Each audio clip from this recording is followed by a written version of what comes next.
Hello everyone, I am back and I'm going to show you what I've been working on. I was hoping this would only take me a day, but it's taken a bit longer than that. But let me go ahead and show you where I'm at.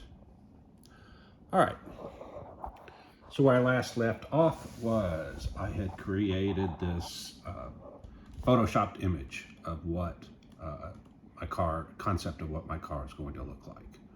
Now, some of the people on the internet kind of threw a fit, said I stole the design from Rick Dorr, James Hetfield. Let me show you. I did use it right there. So I freely admit I used that front end. But before anyone accuses me of stealing the design from them, if you go look, there are plenty of other Art Deco cars that look quite similar. If you look at this one and then the side view, front view of it right there, you can see that it looks a whole lot like their car. Some changes, of course, but I do see a lot of similarities. They started with a Jaguar and modified it from there. So I started from basically this or theirs, whichever you want to call it, and then modified it from there. All right, so now that I've somewhat cleared that up, let's see. So the next thing I did was I wanted to take this and try to replicate it on my clay model. So I have a clay model that I did about 2 years ago when I very first started this project to give the designers an idea of what I wanted. And I actually had to end up buying several of them. Actually, I didn't purposely buy several of them, but I did, not a big deal. So let me show you what I've got. So first I got the red one that right now looks like it's white, but it's not. It's red underneath there. All that white is clay. But there is a yellow one that I bought, and this is just to show you what I was working with. So if you look at this, one of the challenges I have is that hockey stick on the side. Got to balance this while I'm holding my phone and all that. This part right here, the problem is this thing is metal, so I can't get rid of that. I don't like that hockey stick. It obviously does not fit with my design. So ideally I would cut this off, but because this is metal, I would have to spend a whole lot of time grinding that away, and I really didn't feel like doing that. So instead, what I did was I just added clay to this model. So you can see the front end right there sticks out more than I would like. By taking the front end off and doing a 3D scan, I see that right where this hood meets right there, I could cut this whole front end straight off here and get rid of all of this right here that you see. So it would be straight across right there. So I know that, so my model is a worst case, my clay model, in that I just stuck clay on top of it, so I obviously know I could cut that off.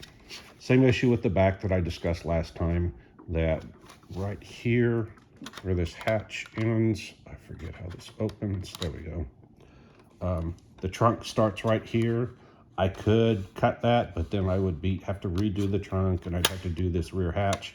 I'd rather not do that. I'd rather go ahead and leave this and leave this edge right here, this one piece without the spoiler, which means that corner right there I'm kind of stuck with. Unless I, again, want to go off and do something drastic to change it. I'm trying to open the hood, but it doesn't want to open. Anyway, all right. So now we move on to my clay model. So what I did was I tried to replicate this with the clay model. Couldn't exactly meet it. One of the issues was that side vent that I just showed you with the hockey stick. If you go to this other side, look right here, I had to make that fender look like that to cover up that hockey stick. So this whole area, in fact, you can see the front of the hockey stick sticking out right there. This is still soft clay. It doesn't harden. It sticks out right there. So I cut this back as much as I could. And you can see it really doesn't even come close to meeting that. The front fender part comes somewhat close. It could have a little more curve at the back edge, a little higher up here, and swoop down a little more. But at this point, I decided this side was not going to look right. What I did do was I looked at what it would look like if it didn't have this spoiler that I've got on here. And while it looks okay, it's not exactly what I wanted. I like the way that looks where the fender hump sticks out from this, whereas here it slowly blends into it. The reason I did that is because, like I said before, there's a dip right here, well, a rise right here. It dips down and it rises back up. So I had to build this area up so that it didn't have that dip anymore. So with this had to rise up, so did this, so that I had a hump there that looked like I wanted it to. So anyway, it required a lot of design compromises. Whereas if I put that wing on there, then I don't have to worry about on this side. You can see if there's a hump right here, you can see it clearly. If I put this wing on top of it, the fact that this comes up a little bit actually looks like it's part of that wing design-wise. And then this curve doesn't have to absolutely match this edge. And I don't have that sharp corner, or at least that sharp corner is hidden by that wing. So that's my plan, is to go ahead and put a wing. Not that drastic of a wing, but it wasn't worth the effort to cut that down. All right, so then we go back over to this side, and the way I got around it, this is a visual trick. I used a Sharpie and I colored this in. That vent is right there. Not sure if you can see it. I originally moved this as far forward as I had to completely cover that vent, but it ended up with this little C shape right here. I didn't like that. I thought it was too far forward and it wasn't drastic enough, we'll call it that. So what I did was I colored this in because this is pretty much the way I want that opening to be. And once I cut the side off of that car, which I can do on the real car, I will move this back to wherever it has to be so that there is a radiator behind. We have to use the yellow one. There's a radiator back behind inside that hole. You can see it back there. Sorry, it's having trouble focusing. Anyway, inside there, there's a radiator. So let's say the radiator is, I'm just having to juggle things here. All right, so let's say the radiator is somewhere like right in here, I believe. So all of this ahead of here could be cut off. I am going to have to accommodate that gas cap, I just realized. I'll have to figure out what to do about that. But okay, so let's say it could come all the way back here. So that swoop could come all the way to here, just in front of that gas cap, and swoop down like that, and then the front will come there. So that will be determined later when I get to that stage. Right now, all of that does not have to be nailed down. Okay, the wheels and tires are in about an inch or two in real life from where they're going to be. This is just a standard C8 model. I'm modified or created this body to fit over a Z06, which is 2-3 inches wider than a standard C8.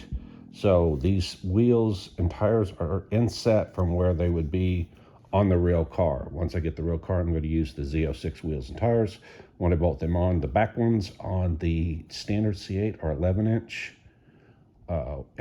inches wide. The ones on the Z06 are 13 inches wide. Same way on the front wheels are 9 inches wide on the standard C8 and 11 inches wide on the Z06. So again, I'm gaining an inch on each side at least. I'm not sure where the offset is, but I'm at least gaining an inch on each side, if not 2 inches. All right, the next thing. Okay, so there's my wing. Again, I'm going to have that wing. It probably won't be quite that big. It's still going to be there. This is what the back end, people thought the back end on my car looked way too big. You can see it's not as big as it looked. It looked huge. So that's what it's going to look like. On mine, it's a convertible, so it will not have this window glass right here. Instead, this area is opened, and there's an actual trunk right here that, again, I have to accommodate. Go around to the front. And again, I could cut this right across here. I might, which means this whole front end could slide back. But I also don't want the fenders to look real short, because then it starts looking like a Bugatti, which I don't like the front end of the Bugatti. I think it looks too stubby. So I stretched this as much as I thought I could with the design. And then I went ahead and accepted the fact that the center section would have to stick out a little more. So then I worked on the contour there. You can see I pushed this back as far as I absolutely could. There's a little red there and a little red there. But if you look at the picture, if I put headlights on there, if I made some clay headlights, I could easily cover those up with those headlights.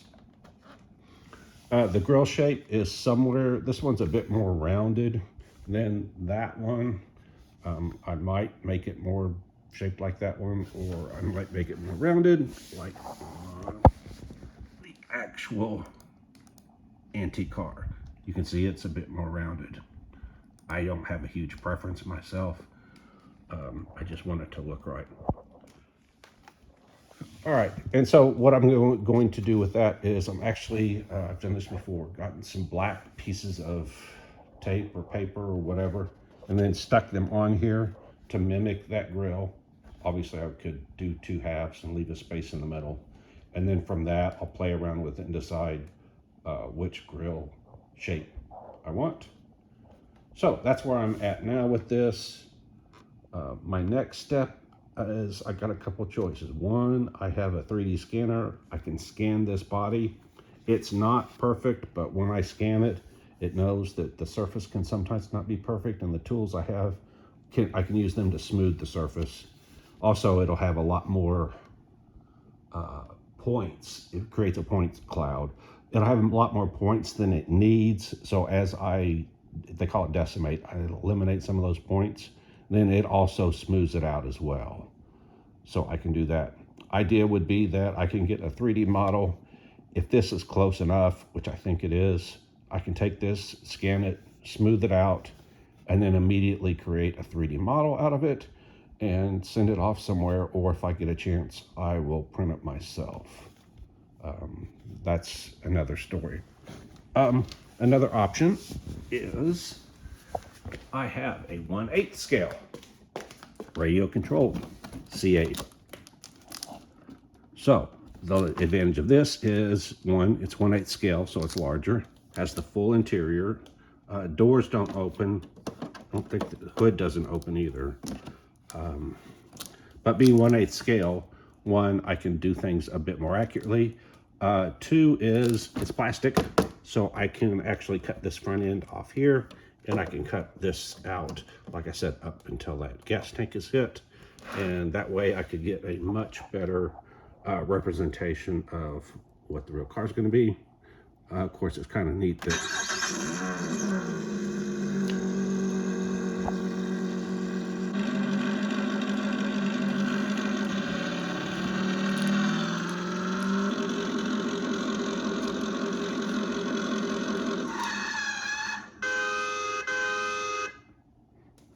and like I said, it's radio controlled. So I've already done one of these before. I bought one of these before. It happened to be a Ferrari, but it's because the C8s were not available. This was, like I said, 2 years ago when I started all this.